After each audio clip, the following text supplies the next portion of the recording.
The ground shook as the gates opened, and the crowd of alien warlords roared from their high stone thrones, their necks stretched forward to watch what they believed would be a quick end to the nuisance from Earth. The human stood alone at the center of the blood-soaked arena, dirt crusted to his skin and eyes, cold as the moons above, while above him the twin suns scorched the air. The strongest of the alien champions was led forth, a beast taller than 10 men, wide as a mountain bred for war and pain, its body covered in organic plating, pulsing with ancient poisons. It had ended a dozen worlds before breakfast, and Earth was meant to be the next, yet the human only stretched his fingers and rolled his shoulders, like he was preparing for a jog and not a battle to the death.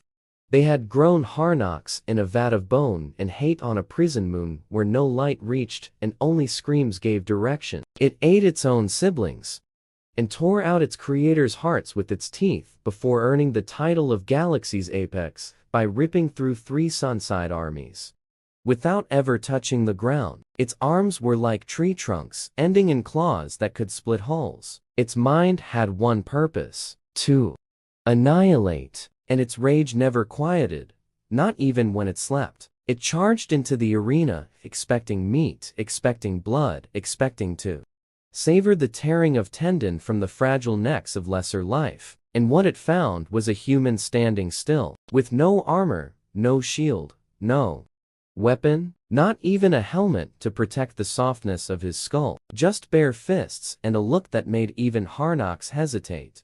The crowd leaned forward, ready for blood, ready for crunch and spray and spectacle. And they got it, but not how they imagined. Because when Harnox lunged, when it slashed with the claw that could gut a dreadnought, the human moved like water, like wind, like something wrong and untouchable. And he grabbed the beast's arm, mid-strike held it and twisted, and the crack echoed through the arena like thunder under metal skies. The crowd gasped, the warlords shifted uneasily, and the announcer choked on his own saliva as the human brought Harnox to its knees with a single perfect movement. There was no flourish, no wasted motion, just the silent, terrifying efficiency of a predator no one expected from a species considered ornamental at best. Harnox roared with such force the sands rose in clouds, yet it meant nothing to the human who stepped forward and drove his elbow into the creature's ribs with such precision that 6 of them snapped like thin glass. Harnox swung wildly, desperate to regain dominance, but every blow missed, every attempt countered and punished again, until its armor began to crack, its flesh to bleed, a color no one had seen before. And all around the arena, the murmurs began. What is he? How is he doing this? Is this possible? And one warlord whispered to another, did we make a mistake bringing him here? Did we wake something old, something forgotten, something worse than Harnox? The human did not speak, did not taunt, did not posture as the aliens did. His breath was even, his eyes unblinking, his mind elsewhere. For he did not fight for the crowd, or for pride, or to survive. He fought because Earth remembered Earth. Burned once under the gaze of these same warlords who thought nothing of turning cities to ash to test new weapons, who had stolen children for games and experiments, and now Earth had given them an answer wrapped in muscle and nerve and bone. An answer that had trained beneath the mountain of their crimes, and every movement, every blow, was payment. Collected with interest, with rage, stored across generations.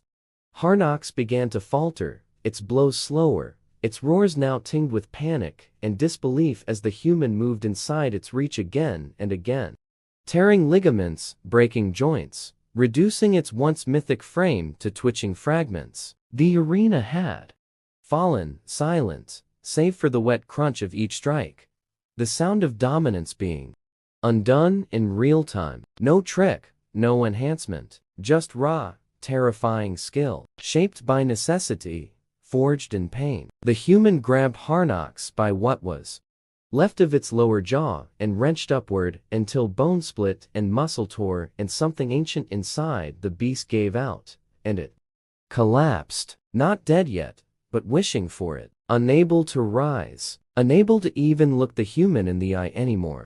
All around, the warlords trembled, their guards stepped back, their champions made excuses for not volunteering next.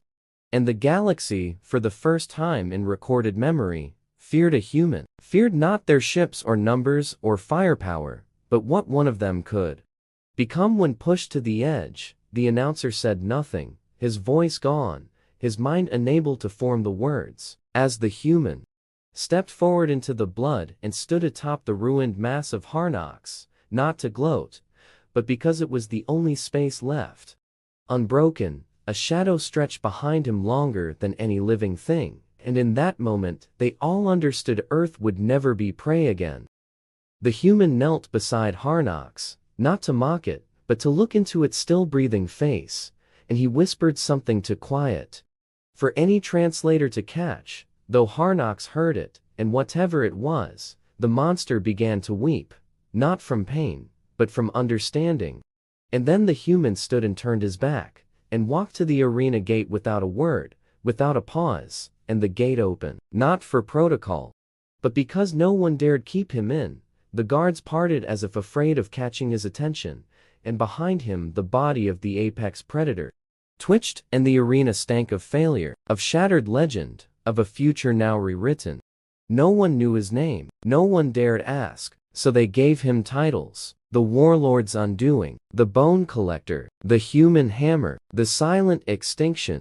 And each system spread the tale like fire, like disease, like a warning. And from that day no race, no empire, no species, no matter how mighty, dared raise its voice against Earth, without remembering the arena, without seeing the human in their dreams, without imagining those hands tearing through their gods, their monsters, their last hopes. And so peace returned, not through treaties or mercy, but through one human sent with bare hands and the fury of a forgotten world. The ship that took him away was small, unmarked, drifting through the stars like a ghost. And though hundreds watched it ascend, no one followed. No one tracked its path for fear that knowing where he went would mean one day facing him again. He sat alone inside that craft, eyes closed, breath steady, listening not to engines or alarms, but to the memory of his ancestors whispering in the blood he carried. They had called him names in the wake of his fury, but he had no need for them. He had no need for their fear or praise, for he had come to settle a balance, to weigh loss and bruised bone and torn sinew. And now, the scales were even as he vanished beyond the rim where light fades and stars begin to forget themselves. The galaxy held its breath and learned silence, for no longer did they mock Earth, no longer did they test its borders, no longer did they claim dominion over the fragile blue world at the edge of space, for they knew the cost. Now they knew what came when they sent their strongest, and they remembered how a human sent it back in pieces.